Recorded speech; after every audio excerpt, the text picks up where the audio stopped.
అదేవిధంగా గురువుగారు చివరిగా హనుమాన్ జయంతి అంటేనే స్వామివారికి రకరకాల పూజలు జరుగుతుంటాయి. ఆకు పూజ జరుగుతుంటుంది. అలాగే వడలమాల సమర్పిస్తూ ఉంటారు. ఈ రోజున అలాంటి పూజ చేపించుకుంటే ఏ విధమైన ఫలితాలు ఉంటాయి? అలాగే కొన్ని ఏ పండుగ రోజైనా సరే ఒక గ్రహం ఒక రాశి వారికి విశేషమైన ఫలితాలు ఉండొచ్చు, ఇంకొక రాశి వారికి జాగ్రత్తగా ఉండమని చెప్తూ ఉండొచ్చు. జాగ్రత్తగా ఎవరు ఉండాలంటారు?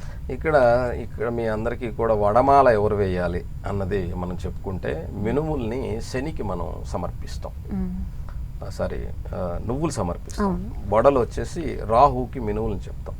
ఇందాకే చెప్పాను మీకు, కుజరాహుల యొక్క కలయిక ఉన్నటువంటి వాళ్ళు. అలాగే రాహు వచ్చేసి విద్యాస్థానంలో ఉండి విద్యలో ఇబ్బంది పడేటువంటి వాళ్ళు.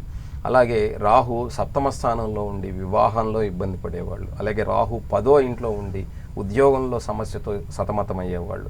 రాహు పంచమంలో ఉండి బిడ్డలతో ఇబ్బంది పడేవాళ్ళు. అలాగే రాహు 9లో ఉండి తండ్రితో ఇబ్బంది పడేవాళ్ళు, లేదా తండ్రి అనారోగ్యంతో ఇబ్బంది పడే వీళ్ళందరూ కూడా స్వామివారికి వడమాలని సమర్పించడం ద్వారా తప్పక వాళ్ళ ఇబ్బందుల నుంచి బయటపడే మార్గం కనపడుతుంది.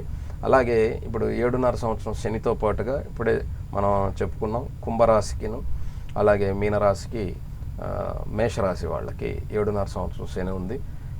ఇక్కడ కుంభరాశి వాళ్ళు ముఖ్యంగా 2వ ఇంట్లో శని రాహువుల యొక్క కలయిక మే 30 దాకా ఉంటుంది కాబట్టి కుటుంబంలో ఇబ్బందులు ఉంటాయి. మార్చి 29 నుంచి మే 30 వరకు కూడా వాళ్ళకి కుటుంబంలో సమస్యలు వస్తాయి అన్నమాట.